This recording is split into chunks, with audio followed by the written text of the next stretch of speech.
네, 안녕하십니까. 저 TV조선의 지선호 기자라고 합니다. 방금 전 말씀하셨던 그 당내 문제에 이어서 좀 여쭤보고 싶은데요.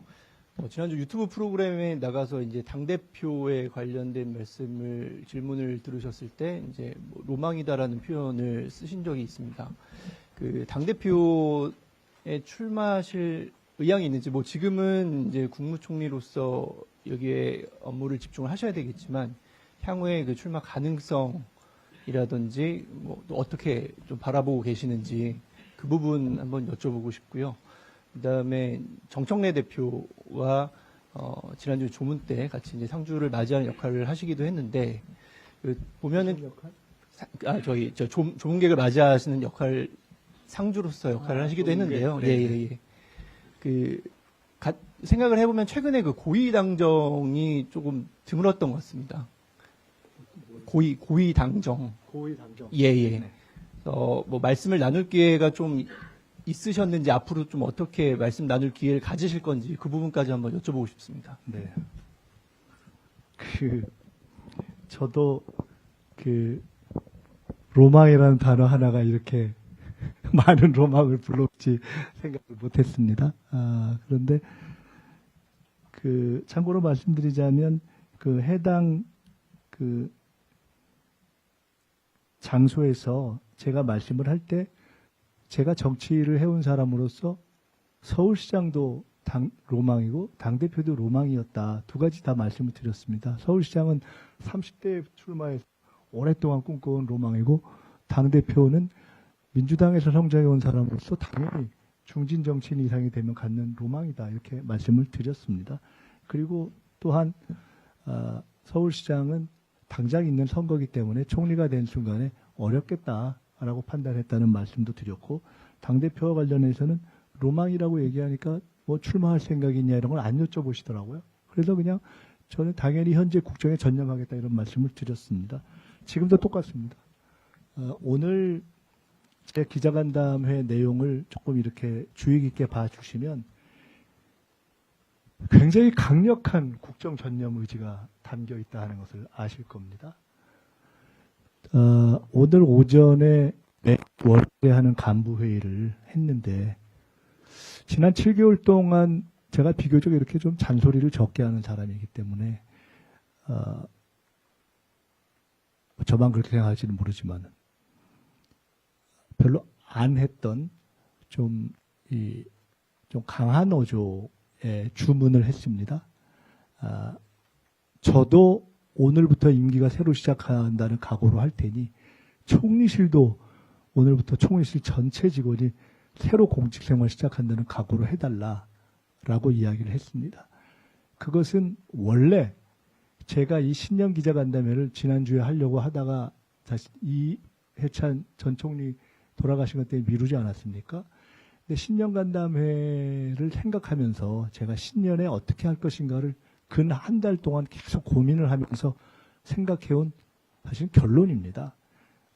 7개월 동안 했고 기본은 한 것 같은데, 이게 기본을 해서 될 일은 아닌 것 같고, 더구나 대통령이 6개월 이후에 업무보고를 다시 제기해 놓은 상황에서 이제 총리실의 역할이 어느 때보다도 커졌다.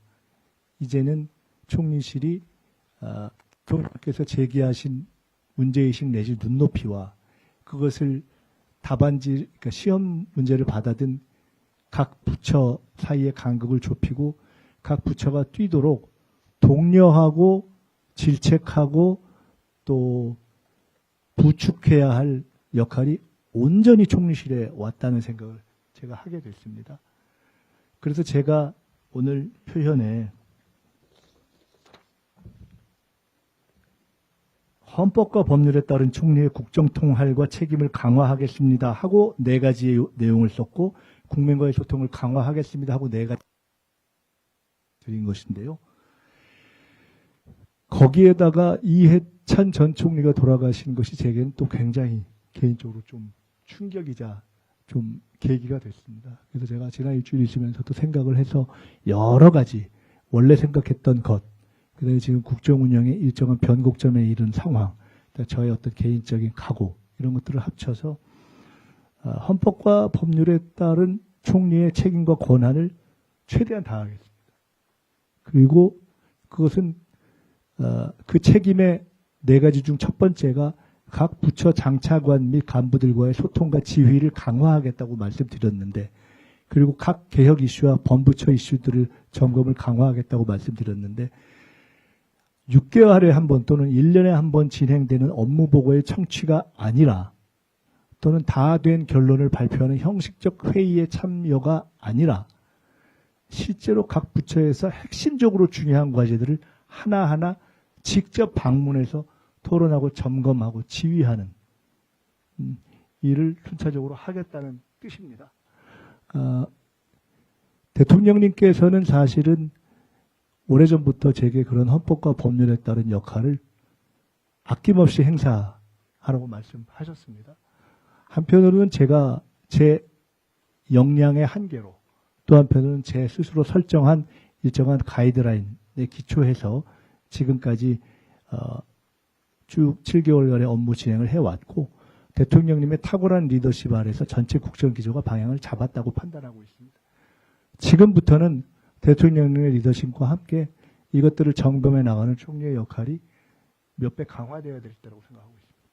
그래서 그런 의미에서 제가 총리와 총리실의 국정 집중력은 대단히 강화될 것입니다. 이렇게 말씀을 드리고요. 정청래 대표와는 대단히 가깝습니다. 김종인 위원장에 의해서 컷오프가 됐을 때, 김현, 정청래 등등이 컷오프가 됐을 때, 그때 제가 개인적으로 별로 친한 사이가 아니었지만, 그때 김현 의원과 만나서 도저히 있을 수 없는 컷오프를 했다 하고 굉장히 제가 분개한 적이 있었습니다.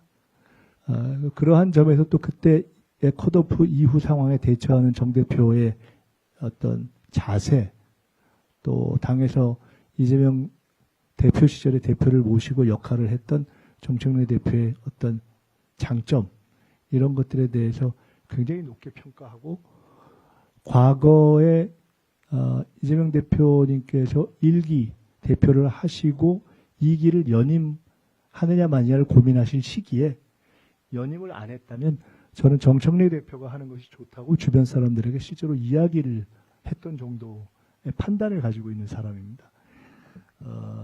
그렇고요.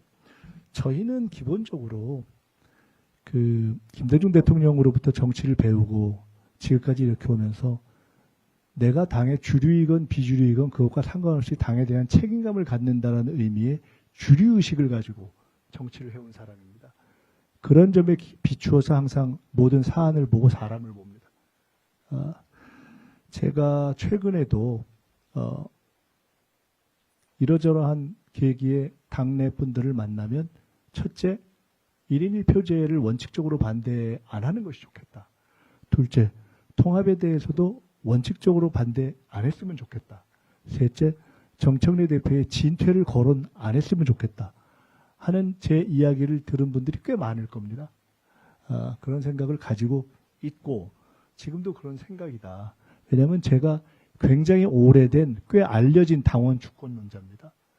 현재 민주당에서 채택하고 있는 국회의장과 원내대표의 10% 이상 당원 투표를 반영하는 것을 처음 제안한 사람이기도 하고, 아주 제 스스로가 나를 아주 원칙적인 당원 주권론자라고 스스로 이야기하는 사람이기 때문에 누구의 유불리 차원에서 그 문제에 대한 소신을 바꿀 입장이 아닙니다. 정청래 대표의 여러 가지 장점에 대한, 또 우리가 가지고 축적해온 인간적인 어떤 관계에 대한 판단을 바꿀 상황도 아닙니다. 이번 이해찬 전 총리 문상을 하는 과정에서 옆에 서서 함께 이해찬 전 총리님의 문상객들을 이렇게 맞이하면서, 꼭 말로 해야만 뭐가 되는 건 아니지 않습니까? 혹은 말로, 또는 이렇게 말 한마디를 건네면서 중간중간 이렇게 쉬면서 서로가 서로에 대한 어떤 신뢰나 애정들을 계속 이렇게 나눴고요. 그런 점에서 현재 이 당 대표로서의 어떤 역할과 노고에 대해서 다시 한번 이 정부 여당을 함께 책임지고 당정대 회의의 파트너로서 늘 만나는 입장에서 저는 그 노고와 역할에 다시 한번 치하의 말씀을 드리고 싶고, 고위당정 회의는 사실은 실무당정이 있고 고위당정이 있는데 최근에는 한두 주 사이에는 꼭 만나야 될 상황은 없었습니다. 그리고 그것 외에도 저희가 다양한 방식으로 소통을 하고 있습니다. 그리고 이제 저는 뭐 미국 출장, 강훈식 실장은 또 방산 출장, 이해찬 전 총리의 추도식 이런 것들이 끝났고 했기 때문에 현재 있는 여러 가지 현안들을 놓고 뭐 필요할 때 언제든지 지금까지 해왔듯이 당정청 회의를 해나갈 것이다 이렇게 말씀드립니다. 합당 문제에 대해서 어떻게 생각하느냐에 대해서는 아까 질문이 그 자체가 아니어서 제가 자세히 말씀드리지 않았습니다. 기회가 있으면 다시 말씀드리겠습니다. 아니, 요즘 다 안 했는데 요즘